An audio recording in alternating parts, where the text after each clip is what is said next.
This portion is brought to you by benzoic acid plus salicylic acid, Fungisol. Kate-kate sa balat? Baka funja yan! I-Fungisol mo!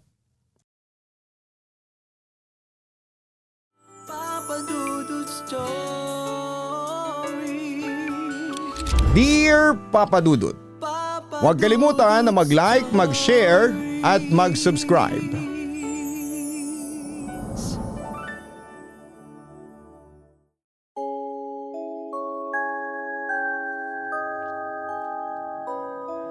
Bawat isa sa atin ay may talento. Ang abilidad natin ay may kaakibat na responsibilidad kung paano natin ito gagamitin at kung paano natin maiiwasan ang pananamantala ng iba dito. Ikaw, paano mo ginagamit ang iyong kakayahan upang protektahan ang iyong sarili? Dear Papa Dudut, hello po sa inyo. Ako po si Debbie, normal na tao po ako. Ito ang tingin ko sa sarili ko, normal na tao ako na may mga kapatid na kahawig ko. Normal na tao ako na may mga magulang na ubod ang pagmamahal sa amin. Pangkaraniwang tao ako. Oo, ngunit sa matagal na panahon ay hindi ganito ang turing sa akin ng mga tao sa paligid. Kabilang na dito ang mismong pamilya ko. Marami kasi akong nararanasan na hindi nila kailanman naging problema. Nakikita ko kasi ang mga bagay na hindi nakikita ng iba. Kasi Papa Dudut, bukas ang third eye ko. Hindi ko alam kung kailan nagbukas ito at hindi ito biglang namulat na lamang habang lumalaki ako. Noon pa man ay nakakakita na ako, walang panahon na hindi. Maliit pa lamang ako ay kung ano-ano ng mga nagpaparamdam sa akin. Ngunit siguro ay maituturo ko sa isang karanasan kung bakit nanatili sa akin ang abilidad na ito hanggang sa paglaki. Meron akong naranasan na dala ko habang buhay.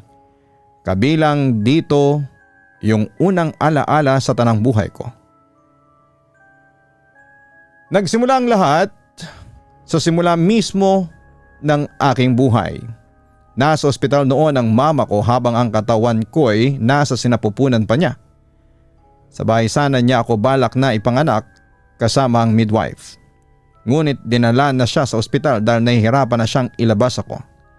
May problema sa pagpapanganak sa akin. Nagkakagulo na noon ang mga doktor at nurse. Halos pinagtatalunan na nila kung paano ang gagawin sa katawan ko bilang isang sanggol. Alam ko ito dahil nakita ko ang eksenang ito mula sa ibabaw nilang lahat. Nakalutang ako sa ibabaw nila bilang isang kaluluwa. Nasa labas ako ng katawang sanggol ko. Pagkatapos ay naramdaman ko yung init ng isang malaking liwanag. Kumikinang at kumikislap ito. Nakakabighani. Ito yung tipong kapag nakita ay mahirap alisin ang paningin mo. Nagtungo ako dito, pumasok ako sa liwanag, dinala ako nito sa ibang lugar. Ang sumunod na nakita ko ay isang napakalawak na damuhan. Tuloy-tuloy ang lawak ng lupain na parang wala itong hangganan. Matingkad na kulay asul ang kalangitan, ng mga ulap ay hindi lamang malinis na kulay puti, kundi mukhang may liwanag pa na nagmumula sa loob nito. Sa makatuwid, pati ang damong inapakan ko ay may kakaibang klase ng liwanag. Pati ang mga puno at halaman sa paligid ko ay liga sa mga kulay na hindi nakikita sa mundo natin. Meron pang mga maaninag na lumapit sa akin. Dito ko napansin na may mga nilalang pala sa paligid ko. Tawag ko sa kanila ay mga anghel. Pakiramdam ko ay sinadya nila akong salubungin sa lugar na ito. Ano nga ba ang lugar na ito? Dito pumupunta ang mga kaluluwang hindi nakabalot sa pisikal na katawan.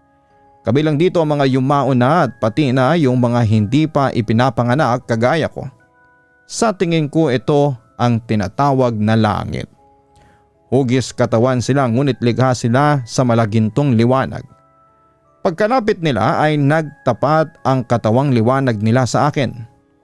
Dito ay naipakita nila sa akin ang mga bagay. Nakita ko ang samot-saring mga eksena, mga karanasan nito sa buhay ko kung sakaling magpapatuloy ako sa pagkakapanganak sa mundo.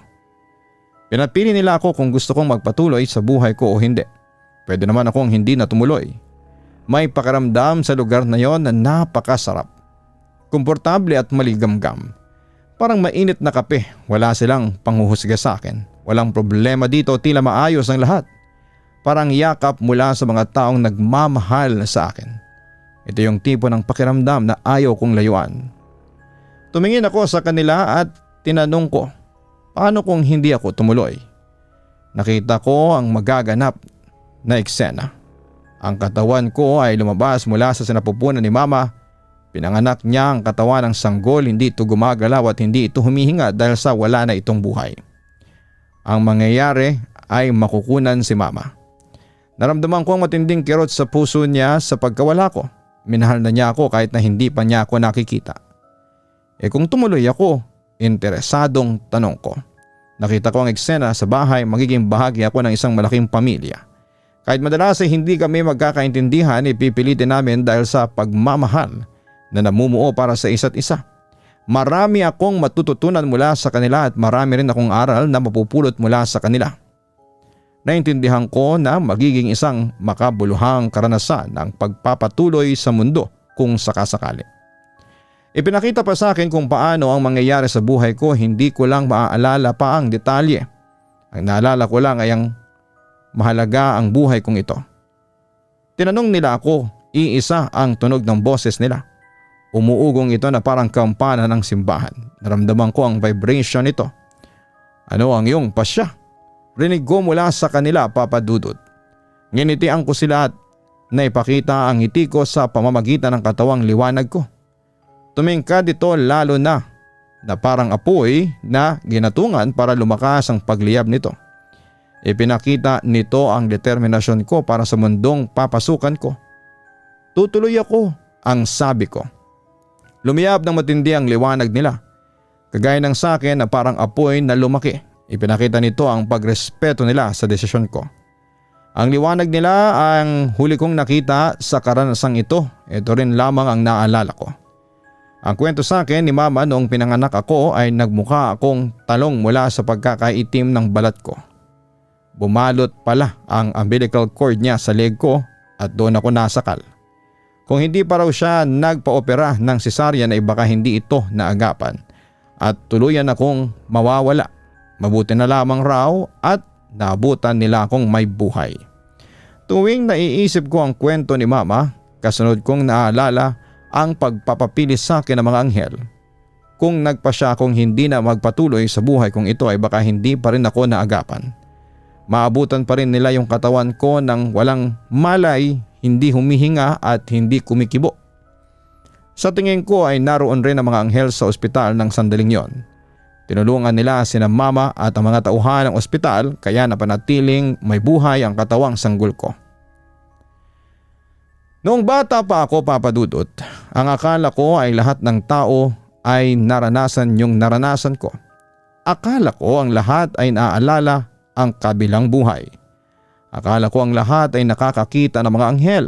Saka ko lang nadiskubre na hindi pala ito pangkaraniwan noong nagtaka si Mama kung sino yung mga nakakausap ko. Tumatawa raw akong mag-isa, Papa Dudut, ngunit alam kong hindi talaga ako nag-iisa. Isa akong curious na bata noon. Marami akong gustong malaman. Kaya marami akong katanungan. Palagi ako nagtatanong kay Mama tungkol sa kung ano-ano. Marami akong ala-ala na nasa kusina ako, 10 kasi kaming magkakapatid. Marami kaming pinapakain niya kaya palagi siyang gumagayak sa kusina. Habang nag-aasikaso siya ay kinukulit ko siya. Isang araw ay may sinabi siya, siguro ay naistorbo ko na siya, baka napagod sa kakasagot sa mga tanong kong hindi na nauubos. Ang sabi niya ay ba't di mo itanong yung mga katanungan mo sa mga anghel mo? Tapos ay ginawa ko yon. Tinanong ko yung mga anghel na kasama ko at sinabi ko kay Mama ang sagot nila. Nagulat ang mukha ni Mama, nanlaki ang kanyang mga mata. Paano mo nalaman? Tanong niya. Sabi ng mga anghel, tanong kong madiin. Nagtaka talaga si Mama, kaya bang mag-imbento ng isang bata ng ganito kalalim na kasagutan? 3 taong gulang pa lamang ako noon. Naisip ni Mama na baka napulot ko yung sinabi ko mula sa kung saan. Ang kasi wala namang kaming telebisyon noon kaya hindi ako makakahango mula dito. Doon nagsimulang maniwala si mama na nakakausap ko nga ang mga anghel. Sa mundo natin, espesyal ang mga bata dahil puro sila. Naniniwala ako na ang lahat ng bata ay nakakakita ng mga espiritu o mga nilalang na walang pisikal na katawan. Nawawala na lamang ang abilidad na ito habang lumalaki tayo. Lahat tayo ay may third eye at nagsasara lamang ito para sa karamihan ng tao. Siguro dahil na rin sa natatandaan ko yung pagbisita ko sa langit na natili sa akin ang abilidad na makakita. Hindi lamang ng mga anghel, nakakakita rin ako. Pati na mga dating may buhay ngunit ang katawan nila ay iniwan na nila, ang mga yumao. Hindi ko naabutan yung lolo ko, sumalangit siya bago pa ako dumating. Ngunit nung bata pa ako ay nakikita ko siya na parang naroon pa rin siya sa bahay.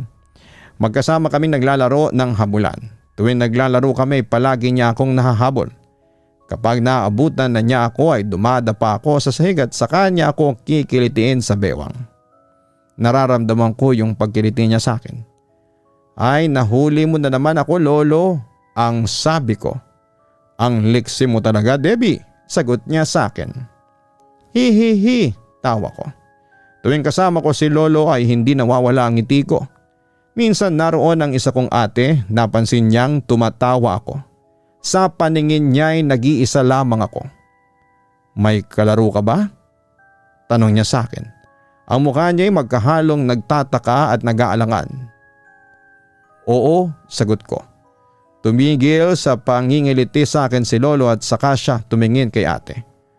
Wala akong nakikitang ibang tao dito bukod sa iyo, sabi niya. Wala kang ibang kalaro. Meron, sagot ko. Ayan siya oh. Itinuro ko si lolo. Sa paningin ni ate nakaturo ako sa kawalan. Hindi mo ba kilala si lolo? Ikaw kilala ka niya. Kumakaway nga siya sa iyo, tuloy ko. Nanlaki ang mga mata ni ate ng kagaya ng ginawa ni mama noon. Si lolo? Ulit niya. Seryoso ka? Pero wala na siya. Nandito siya, din ko. Di nga, sabi niya nang may pag-aalinlangan. Ang lakas nga niya palagi niya akong nahahabol pang nagtatakbuhan kami, ang sabi ko. Nakikita mo ba si lolo? Anong itsura niya? Tanong ni ate. Matangkad siya, meron siyang salamin na kulay gold. Nakasuot din siya ng kulay blue na may stripes at saka kulay brown na pantalon, ang sabi ko. Hindi ako sinagot ni ate. Nanatili siyang nakatitig sa akin, siguro sa gulat niya ay natahimik siya. Hinayaan na namin ni lolo, si ate at saka kami patuloy na naglaro. Nung lumaki na ako ay nagkwento sa akin si ate. May paboritong damit daw si lolo.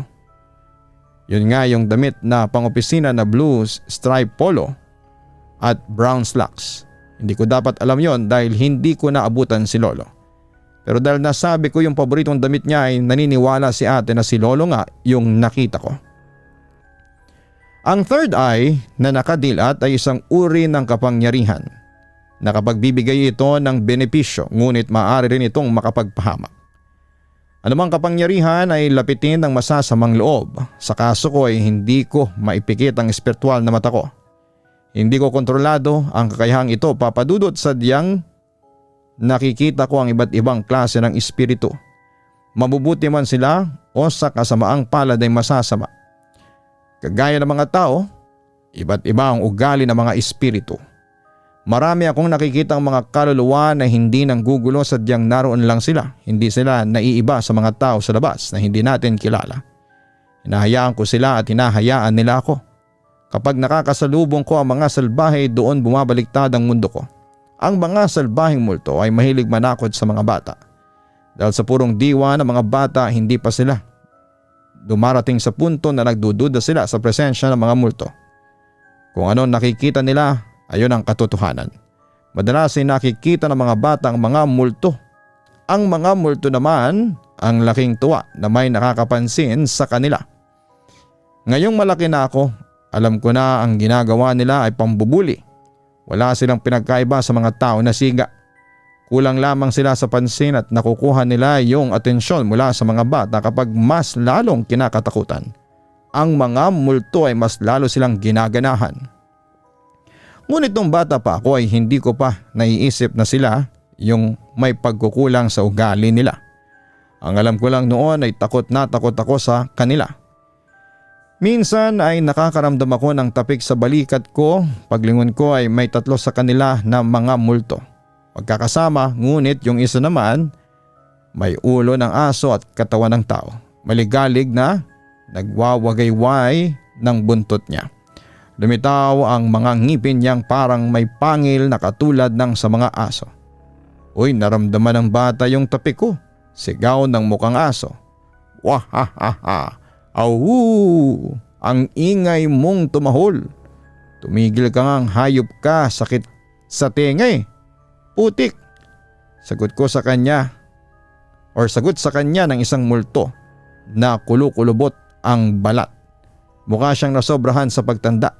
Tinakpan niya ang kanyang mga lumalawlaw na tenga hanggang sa tumigil sa pag-iingay yung aso. Tingnan niyo, nakatingin siya sa atin. Sabi ng aso. Nakikita niya tayo, Pexman. Oo nga no. Tayo ang tinitingnan niya. Alam niyang nandirito tayo. Sabi ng isang malubakang muka. Ang katawan niya ay mataba, mukha siyang patatas. Sa kanilang 3 ay siya ang may pinakamalalim na boses. Kinausap niya ako. Ang cute na bata mo naman, pwede ba kitang makilala? Sumabad sa kanya si Kulubot. Kala mo gugustuhin kanyang makalaro. Hello?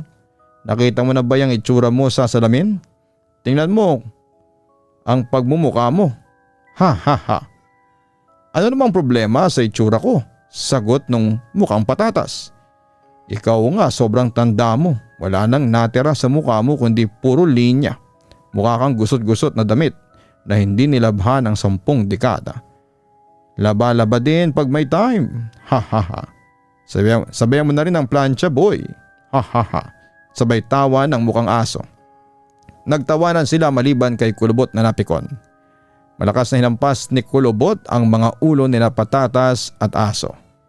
Bug! Aray! Sabi ni Patatas. Bug! Au! Sabi naman ng aso. Nanatili akong hindi umiimik habang nakatingin sa kanilang 3 para silang magtutropa na magkakaaway din. Ang mga katawan nila ay parang sa tao, ngunit alanganin ng hugis. Kung hindi masyadong mahabang braso ay masyadong malaki ang paa. Hindi yon naayon sa proportion ng katawang tao. Mukha silang deformed. Naudlot ang pag-obserba ko nang bigla akong pinansin ni Kulubot.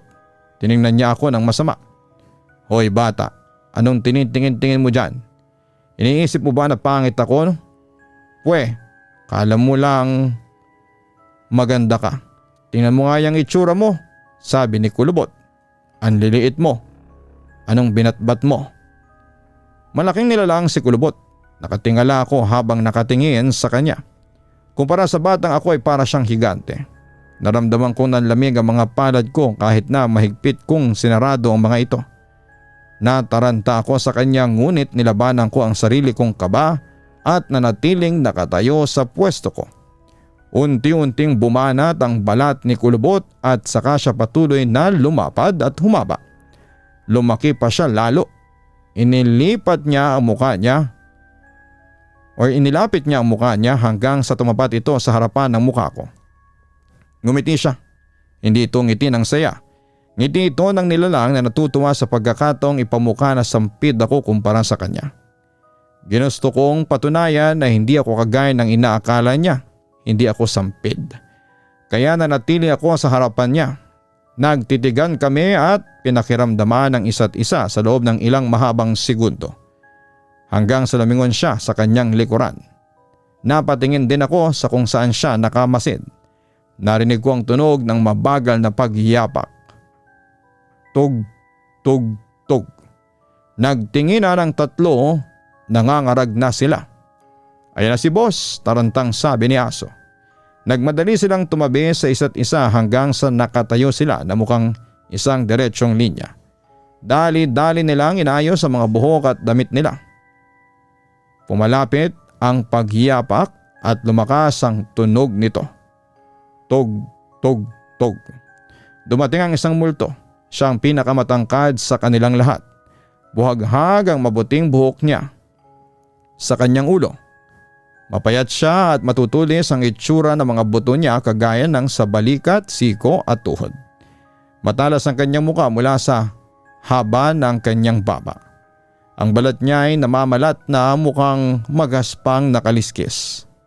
Kumpara sa 3 multo, sa kanya ako nakaramdam ng matinding takot. Tug, tug, tug. Inapak niya ang kanyang huling hakbang. Tug. Tumigil siya sa harapan ng 3 multo. Naririto po kaming lahat, Boss Pilyo, sigaw ni Aso. Gagampanan namin anuman ang nais mo, sunod na sabi naman ni Kulubot. Yes, yes sir, sabi pa ng mukhang patatas. Nanahimik si Boss Pilyo. May nararamdaman akong kakaiba. Salita ni Boss Pilyo, di lang tayo nandirito, may kasama tayong iba, may tao. Kahit pala ang mga multo ay nakikiramdam sa mga tao. Opo sir, ayun siya, ayun, bibong sigaw ni Kulubot habang nakaturo sa akin. Mabagal ang paglingon ni Boss Pilyo na parang mabigat ang kanyang ulo. Nang matapat ang mga mata naming dalawa, naramdaman kong nanigas ang katawan ko. Sa kaloob-looban ko alam kong hindi siya magdadalawang isip na saktan ako ng marahas. Isang bata? Sabi ni Boss Pilyo, nakikita mo kami? Hindi ako sumagot, nakatingin ako sa kanya at lumalim ang paghinga ko. Masyadong matingkad ang liwanag mo, sabi ni Boss Pilyo, isang lumiliyab na apoy. Makulay ang aura niya, kumikinang siya, sabi pa nung Aso. Di gaya ng sa atin, madilim at walang kulay, sabi pa ni Patatas. May gusto tuloy akong gawin. Tuloy ni Boss Pilyo habang dinidilaan ang kanyang mga labi. Nabibighani kasi ako sa kagaya mong puno ng liwanag at pag-asa. Napakalakas ng apoy mo bata. Tila gusto kong. Nilapit ni Boss Pilyo ang sarili niya sa akin at saka tinuloy ang sinasabi niya. Gusto kong patayin niyang sindi mo. Pagkasabi niya nito, nakaramdam ako ng panganib kapag nanatili pa akong kasama nila. Agad akong tumakbo papalayo, rinig na rinig ko ang malalakas na paghalakhak ni Boss Pilyo habang nagmamadali akong tumakbo. Sa bawat segundo ay parang nakasalalay dito ang buhay ko. Dinaanan ko ang buong bahay namin. Yung mga gamit sa bahay ay tila humaharang sa akin. Dali-dali akong umilag sa mga gamit hanggang sa wakas ay nakarating na ako sa kwarto ng mga magulang ko. Mama, sigaw kong balisa. O Debbie, sabi ni Mama pagkalapit niya sa akin. Pinunasan niya ang noo kong tumatagaktak sa pawis at sa kanya hinawakan ang aking mga kamay. Napansin niyang malamig ito kaya kinapahan niya ang buong katawan ko. Nakita kong naalarma ang mukha niya. Ano nangyayari sa iyo? Tanong ni Mama. May mga multo sa kwarto, sabi ko habang humihingal at naiiyak na. Nakakatakot yung isa, gusto niya akong mamatay. Niyakap ako ni Mama ng mahigpit. Doon niya ako pinatulog sa kwarto nila ni Papa Dudut. Pagsapit ng gabi ay nagparamdam at nangulit na ang mga alipores ni Boss Pilyo. Hindi nila ako tinantanan kaya hindi ako matahimik. Palagi akong takot na pumapasok sa kwarto ng bahay at baka naroon sila. Minsan sinasamahan ako ni Mama sa kwarto naming magkakapatid. Binuksan niya ang mga aparador at sinilip pa ang ilalim ng mga kama upang ipakita sa akin na walang multo doon. Hindi niya nakita ang multong si Aso ay nasa likuran niya. Gigil na pinalo ni Aso ang puwet ni Mama. Mama, sabi ko, nandyan ang multo. Aray, napasabi si Mama. Niyuko niya ang kanyang katawan habang hinihimas ang hita niya. Ano ba naman, biglang sumakit ang balakang ko. Yung multo yung may gawa niyan, pinalo ka niya. Paninindigan ko. Saan? Lumingon-lingon si Mama. Wala naman eh. Andyan siya, pilit ko. Aray. Napapadalas na yatang sumasakit ang katawan ko. Nagkakaedad na talaga ako, ang sabi pa ni Mama. Hi, sabi ni Aso. Natutuwa na hindi siya maituro sa kanyang kalokohan dahil hindi siya nakikita. Ako lamang ang nakakarinig sa hagikik niya. Ako rin lamang ang naniniwalang si Aso ang may gawa sa sakit ng balakang ni Mama. Minsan natatakot ako sa 3 multo na ito. Kaya nilang baguhin ang anyo nila. Napapalaki nila ang sarili nila na parang lobo na hinahanginan. Pero minsan lang nila akong mataranta. Ipinapakita ko kasi sa kanila na matapang ako. Yung ginagawa nila ay natitiis ko pa. Pasaway sila pero kulang lang sila sa pansin. Iniwasan ko lang sila o kaya ay dinededma. Sa kanilang lahat, si Boss Pilio ang pinakasalbahe. Siyang hindi ko maiwasan, bagkos ay tinaguan ko pa. Sa kanya ako totoong natatakot. Tuwing nagpapakita siya, ay may nangyayaring hindi maganda sa bahay. Nauudyok niyang mag-away ang mga kapatid ko. Kahit ang mga magulang ko ay naimpluwensyahan niyang makipagtalunan. Marami rin siyang sinabing paninira tungkol sa pamilya ko na para bang wala silang kwentang mga tao. Kahit ako lang ang nakakarinig ng mga salita niya ay nakakarating pa rin sa pamilya ko yung bigat sa kalooban. Hindi nila alam na may mga multo, lalo na si Boss Pilio, ang nagpaparamdam sa kanila ng sama ng loob para sa isa't isa. Hindi nila nakikita ang mga multo kahit ang mga kapatid ko nagiging negatibo na lamang ang aura sa loob ng bahay. Mas madaling mairita, magduda at magalit. Sa akin naman ay palagi niyang ipinapakita na wala akong kalaban-laban sa kanya. Napakabigat din ang loob ko kapag nandyan siya. Na tila anumang lakas ko ay nauubos niya. Tuwing nakikita ko siya ay nagmamadali akong tumakbo papunta sa kwarto ni na Mama. Itatahan ako ni Mama at ipapatulog sa tabi nila ni Papa. Lumalala ang sitwasyon sa katagalan hanggang sa gabi-gabi na itong nangyayari. Dumating sa puntong humingi si Mama ng payo sa mga kaibigan niya. Naalala ko nung nasa sala sila at pinag-uusapan ako. Lagi na lang napapasigaw yung anak ko. Ginugulo raw siya ng mga multo. Pag-amin ni Mama. Siya ba yung sinasabi mong nagdadala ng mga kaibigan kuno sa hapagkainan? Tanong ng isang babae. Tumango si Mama upang sumang-ayon. Siya nga si Debbie. Sabi ni Mama, ano kaya nangyayari sa kanya? Hindi ko maintindihan. Di naman nagkakaganito yung ibang anak ko. Kahit yung mga anak ko hindi naman ganyan, sabi ng babae. Sumang-ayon ng 2 pang babae na kasama nila.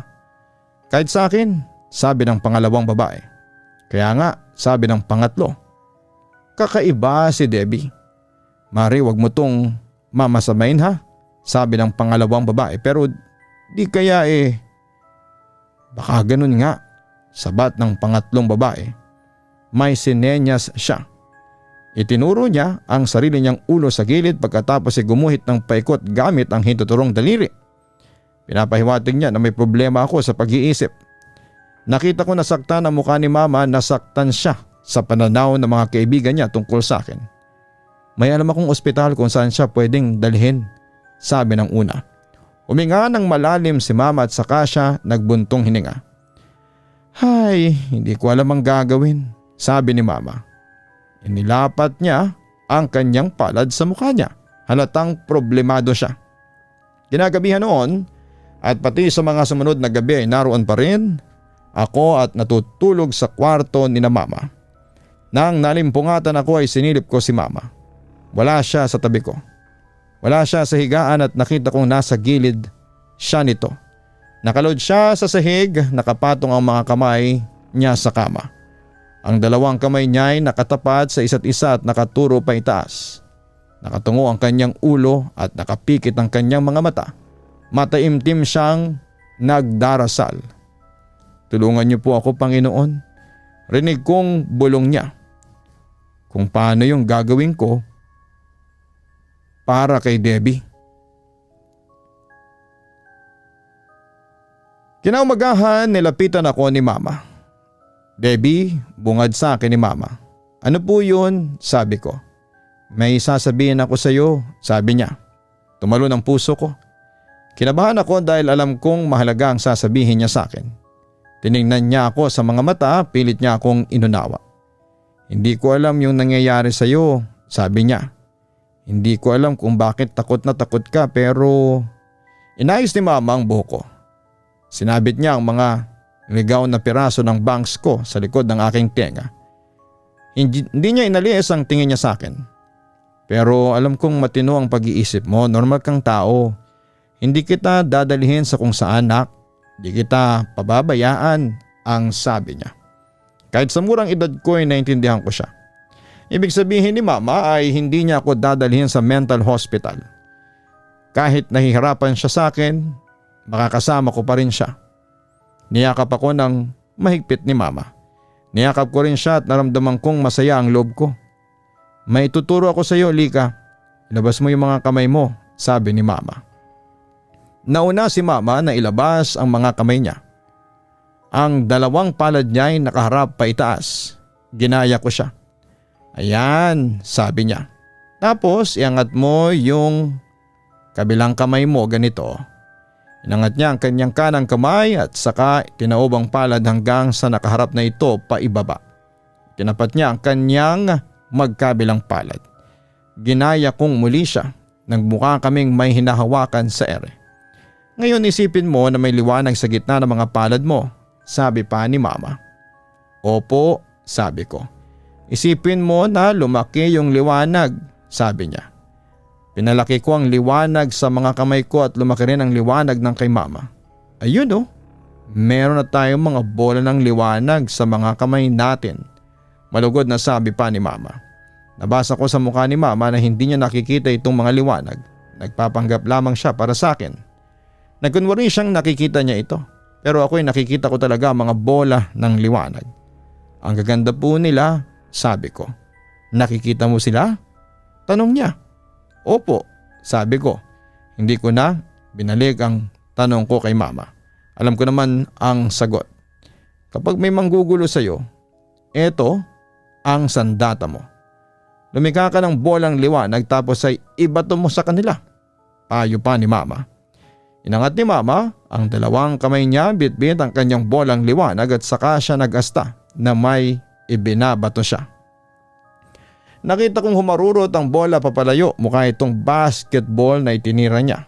Lumusot sa pader itong bola ngunit may bahagyang tilamsik na naiwan sa pader. Wow! Ang sabi ko.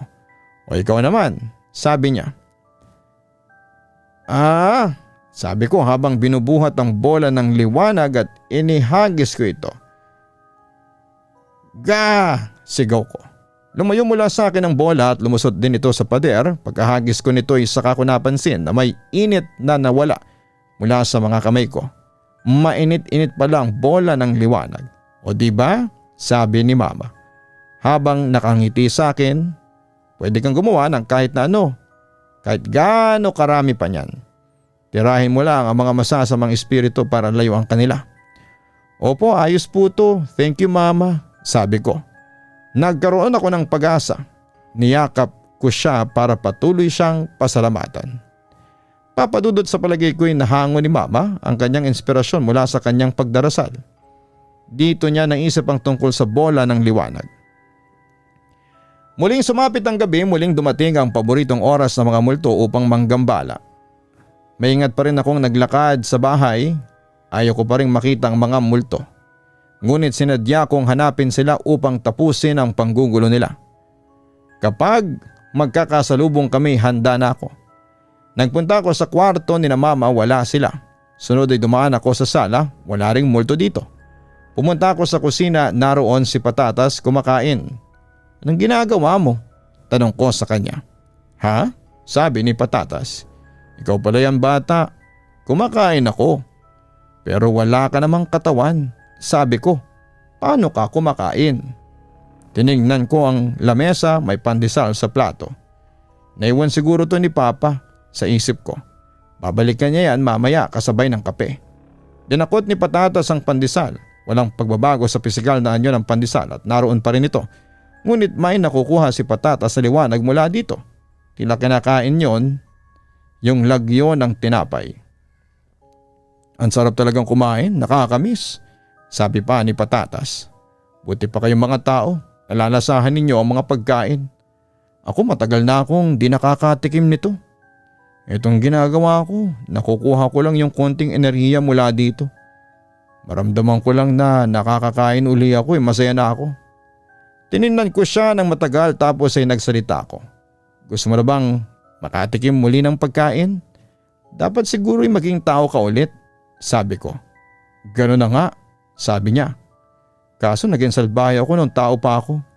Kaya nung namatay ako, nanatili ako dito sa mundo. Ito yung parusa ko, yung magmukhang isang patatas. Muntik akong natawa sa sinabi niya. Buti at napigilan ko ang sarili ko at baka masaktan siya. May feelings din naman ang mga multo. Nagsimula akong humugis ng pabilog gamit ang mga kamay ko. Gumawa ko ng isang bolang liwanag. Ano yung hawak mo? Tanong pa ni Patatas. Eto, mula ito kay God, paliwanag ko. Pag natapat ka dito, pwede kang makabalik sa kanya. Pagkatapos ay magkakaroon ka ng panibagong pagkakataon para maging isang tao. Ha, totoo ba? Sabi ni Patatas. Eto, subukan mong hawakan, udyo ko. Hinawakan ni Patatas ang bolang liwanag. Masarap sa feeling, sabi niya. Parang bagong init na pandesal. Gusto mo ba? Bigay ko na to sa'yo? Sabi ko. Talaga ba? Sabi ni Patatas na natutuwa. Sige ba, akin na lang. Ibinigay ko ang bolang liwanag sa kanya, pumasok ang liwanag sa loob ng katawan ng multo. Sabi niya. Nakita kong lumiwanag ang aura niya, tumingin siya sa kalangitan at mukhang may iniisip na malalim. Pagkasalita niya ay narinig kong naging mas malumanay ang boses niya. Parang nagkaroon siya ng pagtanggap sa kanyang sarili. Alam mo bata, marami akong ginawang kalokohan nung nabubuhay pa ako. Kahit kailan ay hindi ko mababago yon.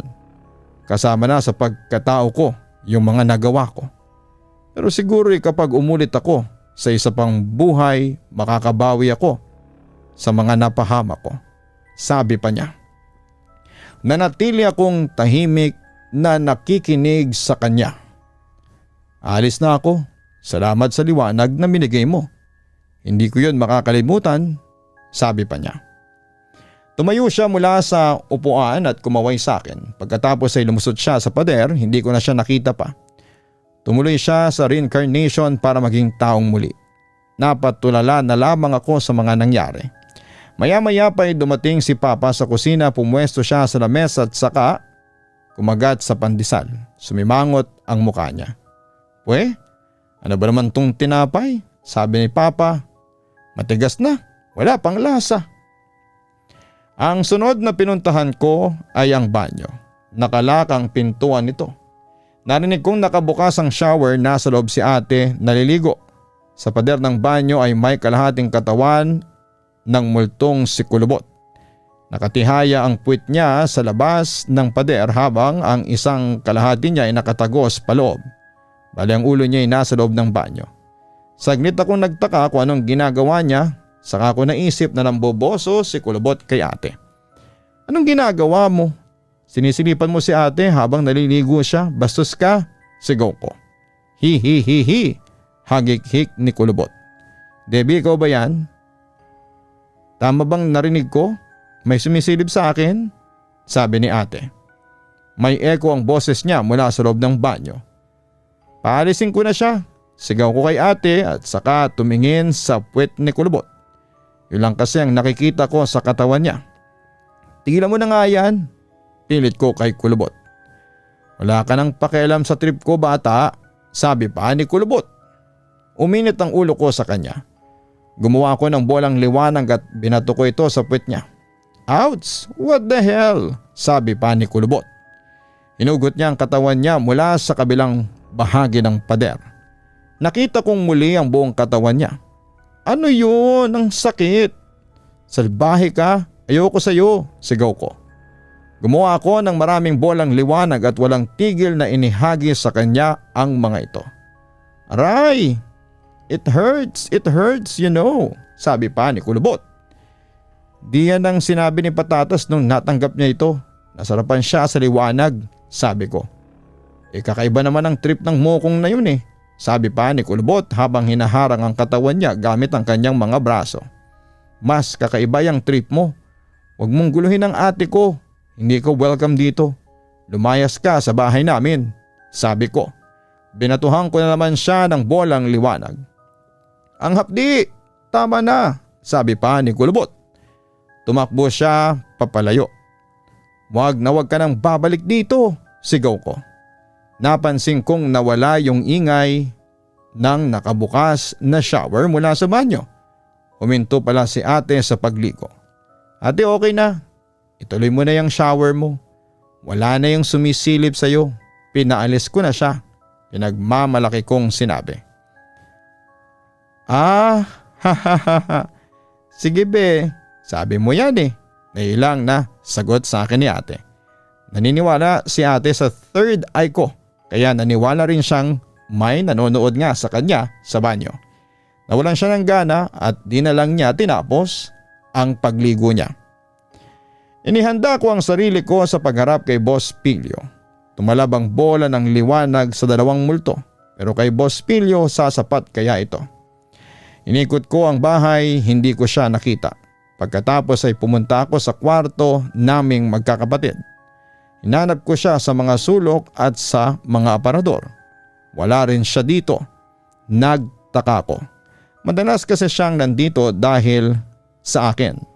Isa na lang ang kwarto yung hindi ko pa nasisilip muli, pero kailanman ay hindi siya nagpunta doon. Malabong naroon siya. Ngunit sinubukan ko na rin. Nagpunta ako sa kwarto ng mga magulang ko. Alam kong wala sina mama at papa sa kwarto nila, nasa kusina sila't kumakain ng pandesal na matabang. Pagbukas ko ng pintuan ay nakaramdam ako ng malamig na hangin. Tumayo ang mga balahibo ko. Biglang bumigat ang pakiramdam ko at kinabahan ako. Tuwing nakikita ko siya ay naninigas ang katawan ko. Ganoon pa rin noong nakita ko ulit siya. Hindi ko man lang nagawang buksan ang ilaw sa takot kong gumalaw. Naroon si Boss Pilio sa likod ng mga anino. Mas lalong tumindi ang itsura niya bilang halimaw. Sa likod ng mga anino nakita ko ang kinang na mga ngipin niya, matatalas, delikado, nakamamatay. Nakangisi siya, yung ngisi ng isang tigre. At ako ang pinagpasyahan niyang hulihin para may makain siya.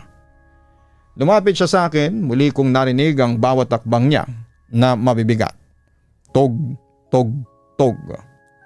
Hindi niya inalis ang titig niya sa akin, hindi ko rin tinanggal ang tingin ko sa kanya at baka kung anong gawin niya sa akin kapag kumurap ako. Masama ang kanyang tingin, parang tinutusok ako nito ng mga karayom. Tog, tog, tog. Hindi ko na malaya na lumalim ang paghinga ko. Kusang nanigas ang katawan ko. Tug, tug, tug. Malapit na siya. Sabi ko sa isipan ko. Hindi ako dapat matakot sa kanya. May proteksyon ako. Tug, tug, tug. Nakakalat sa mukha niya yung lubhang tuwa mula sa panonood sa akin. Naaliw siya na natutuliro ako sa takot. Ba't nandito ka? Ikaw, bakit nandito ka?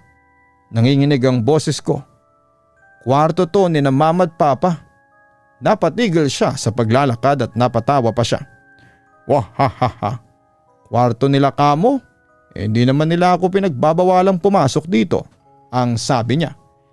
Pilosopo ka pa, malamang hindi ka pagbabawalan kasi hindi ka naman nila nakikita. Basta hindi mo to lugar, sigaw ko. Tinapangan ko ang aking sarili, sinimulan kong ipagtapat ang mga palad ko. Bata, sa tingin mo talaga ay may pakialam ako kung ayaw nila sa presensya ko. Hindi naman sila yung pinunta ko dito. Ayaw ko sa mga gurang na tulad nila. Alam mo ba yung gusto ko? Gusto ko yung kagaya mo, sariwang bata. Sabi niya habang dinidilaan ang kanyang nangingitim na labi. Naramdaman kong nanginginig ang mga tuhod ko. Pinilit kong ipinagpatuloy na buuin ang bolang liwanag. At ang swerte ko pa ngayon. Naabutan kita dito at ikaw pa mismo ang lumapit sa akin. Ha ha ha. Tingnan mo, nag-iisa ka lang walang kalaban-laban, sabi niya. Teka, ang alam ko ay may kasama kang mga anghel, hindi ba? Kaibigan mo sila? O nasan sila ngayon? Nasaan sila? Lumingon-lingon siya na kunwari hinahanap ang mga anghel. Iniwang kanila bata, wala silang pakialam sa iyo, matagumpay niyang pagdideklara. Pagkabanggit ni Boss Pilyo sa mga anghel ay saka ko sila naalala. Sa isip ko ay dali-dali ko silang tinawag. Mga anghel, pakinggan niyo ako. Kailangan ko kayo ngayon. Nanganganib ako, tulungan niyo ako please. Sigaw ko sa isipan ko. Pagkatapos ng dasal ko ay nakitang lumaki ang bolang liwanag sa mga kamay ko. Tumingkad ito at kumislap. Naninag ko na may ibang mga kamay na pumalibot sa bolang liwanag. Kamay ito ng mga anghel. May lumabas na liwanag mula sa mga kamay nila. Tinulungan nila akong buuin ang bolang liwanag. Akin ka na! Sigaw ni Boss Pilyo.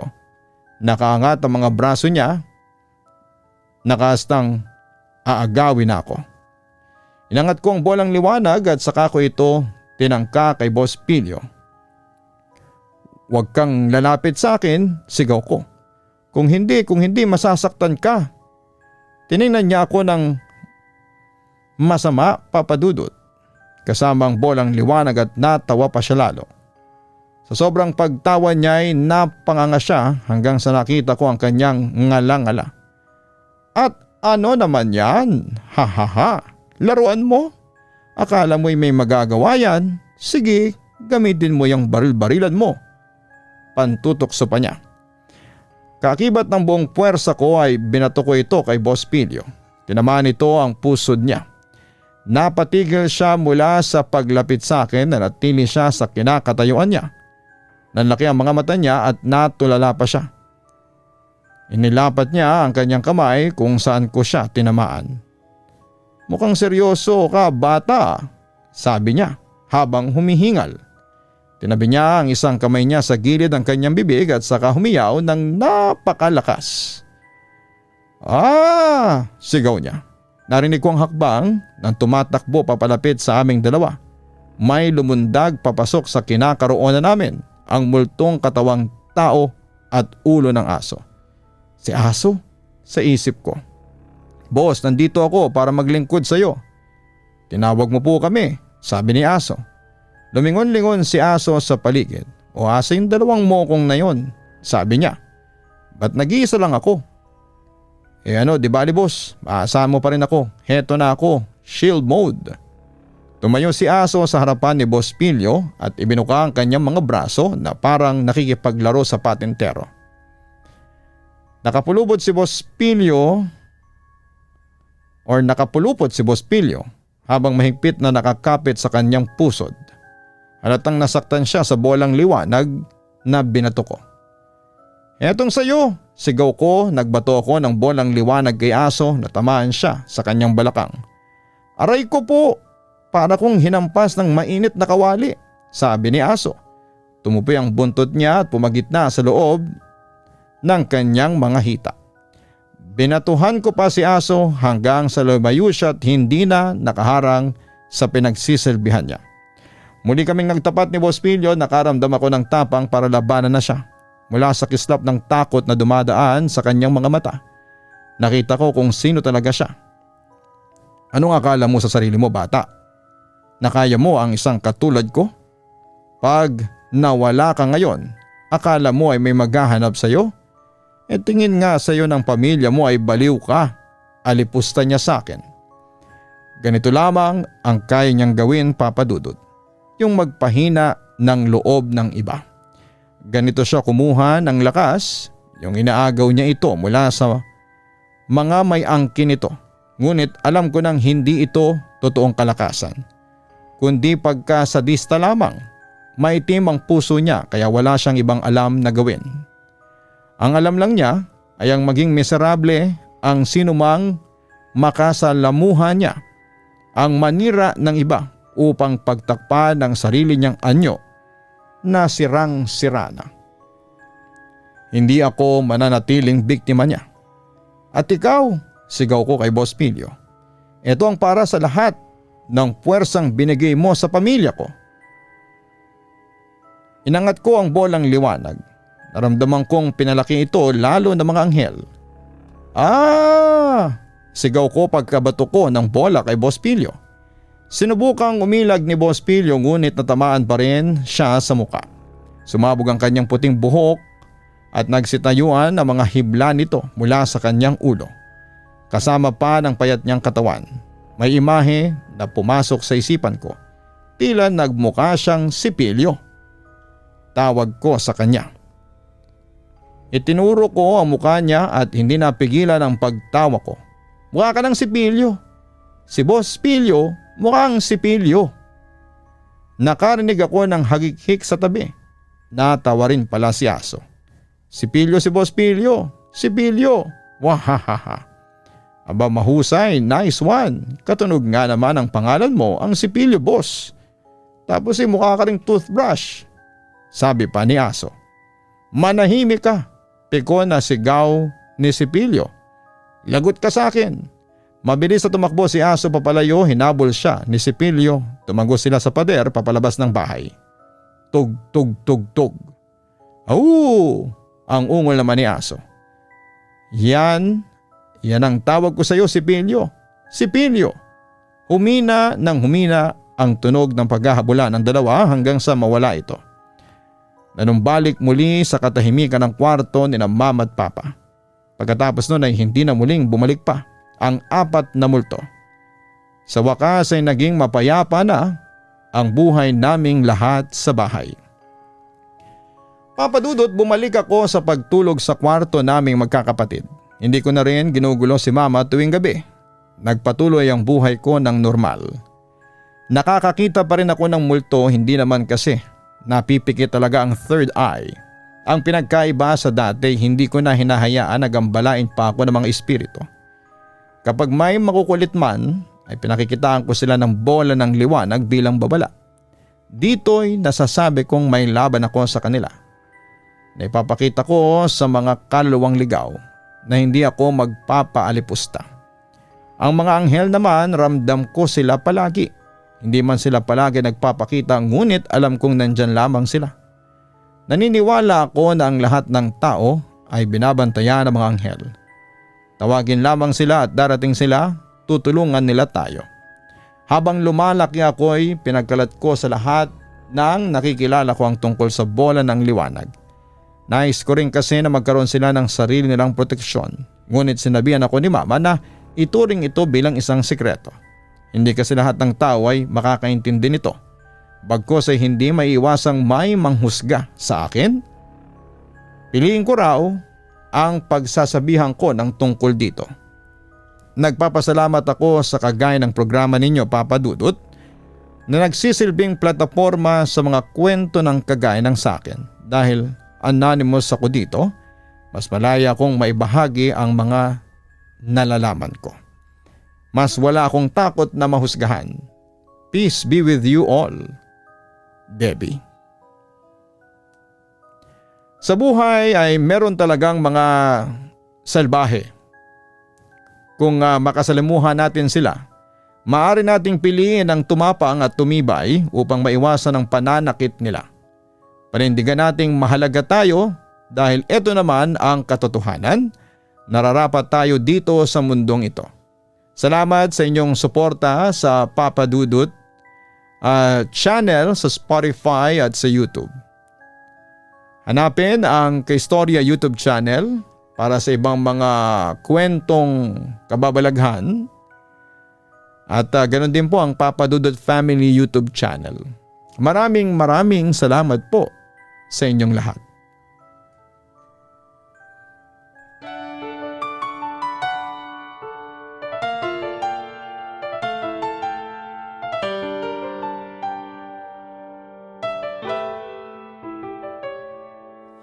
Ang buhay ay mahiwaga,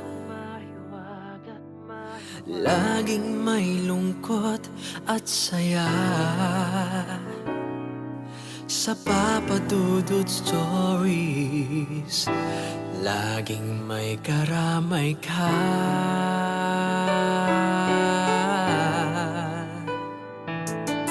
Mga problemang kay bigat, dito ay pakikinggan ka. Sa Papa Dudut Stories, kami ay iyong kasama.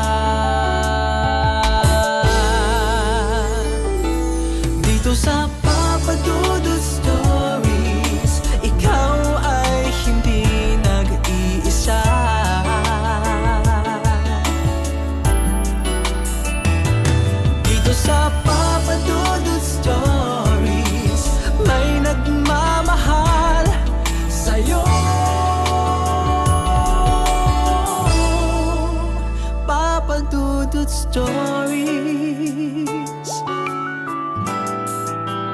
Papa Dudut Stories.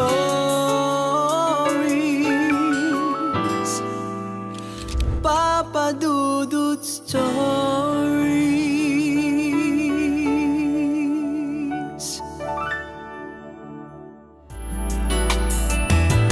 Dito sa Papa Dudut Stories, may nagmamahal sa'yo.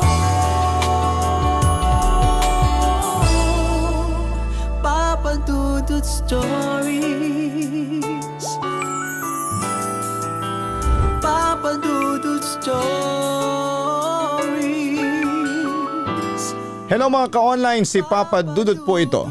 Nagustuhan niyo ba ang kwento natin ngayong araw?